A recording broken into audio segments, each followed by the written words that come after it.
This is Ron Kelleher with the Inspired Leadership Podcast, episode number 536.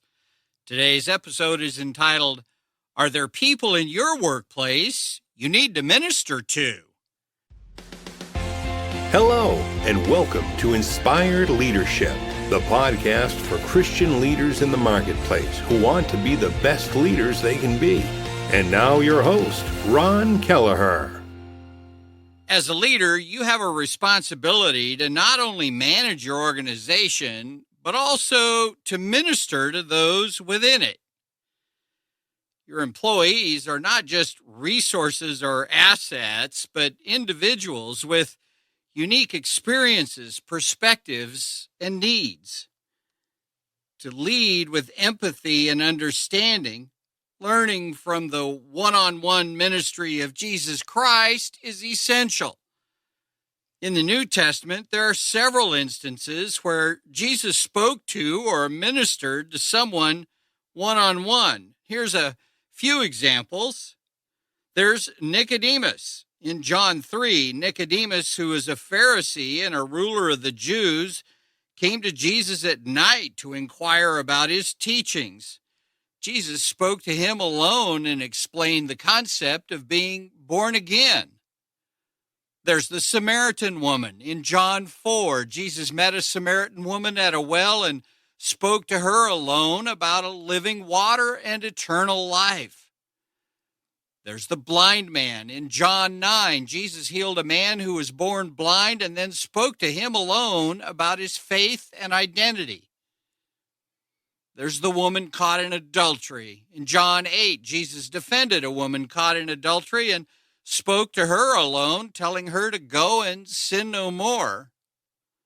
Then, of course, there's Martha. In Luke 10, Jesus went to the home of Martha and Mary. Martha was busy preparing while Mary sat at Jesus' feet and listened to him. Finally, Jesus spoke to Martha alone and gently corrected her for being too worried and anxious. And then there's Zacchaeus. In Luke 19, Jesus met Zacchaeus, a tax collector, and spoke to him alone, inviting himself to Zacchaeus' house and announcing that salvation had come to his home. Jesus' ministry was characterized by his love, compassion, and the desire to build personal relationships with individuals. He met with people where they were, showed them grace, offered guidance and teaching, and valued personal relationships. Here are some takeaways from his one-on-one ministry that can guide your leadership in your organization. First, meet people where they are. Jesus met Nicodemus, the Samaritan woman, the blind man, Martha, and Zacchaeus right where they were. And you should do the same with your team members. Take the time to understand their unique circumstances and perspective. This requires empathy, active listening, and the ability to put yourself in their shoes. You can accomplish this by setting aside time for one-on-one conversations, asking open-ended questions, and avoiding assumptions or judgments. Number 2, show grace and compassion. Jesus showed grace and compassion to those he encountered, regardless of their past or present circumstances. As a leader, you can do the same by creating a safe and inclusive environment that encourages vulnerability and honesty. Be open-minded and non-judgmental and offer support and encouragement when needed. You can also recognize and appreciate the strengths and contributions of your team members and provide opportunities for growth and development. Number 3, offer guidance and teaching. Jesus provided guidance and teaching to help individuals grow in their faith and understanding of God.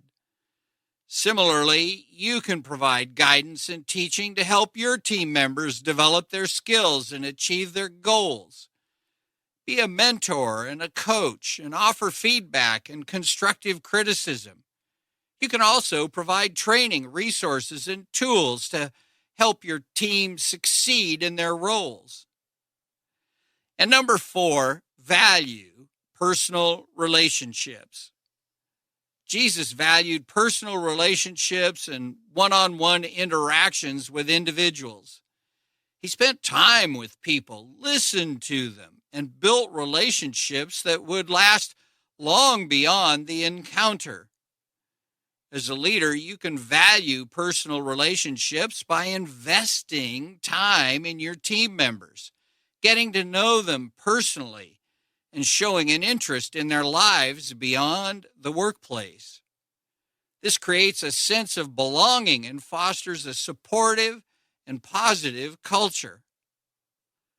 Following Jesus' examples of one-on-one ministry, you can lead your organization with grace and compassion, creating a culture of empathy and understanding.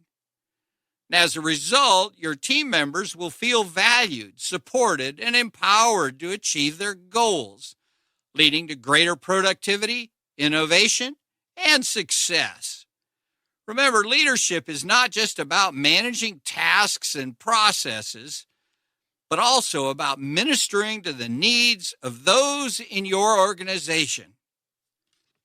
Well, that's it for this week. And as always, questions and comments are welcome. Have you had the opportunity to minister to someone in your organization one-on-one?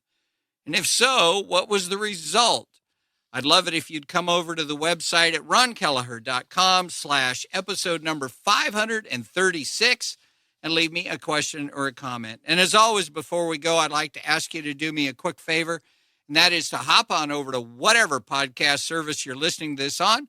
Leave a ranking for the show and a comment if you wish. It really does help us get the show into the hands of more and more people. So I thank you in advance for that and pray that God would help us all to be the powerful and the inspired leaders He intends us to be. That's it for this episode of Inspired Leadership. You'll find a complete transcript of this episode on my website at www.ronkelleher.com. My prayer now is that you'll go out and be the powerful, inspired leader that God intends us to be. Thanks for listening to the Inspired Leadership Podcast at www.ronkelleher.com.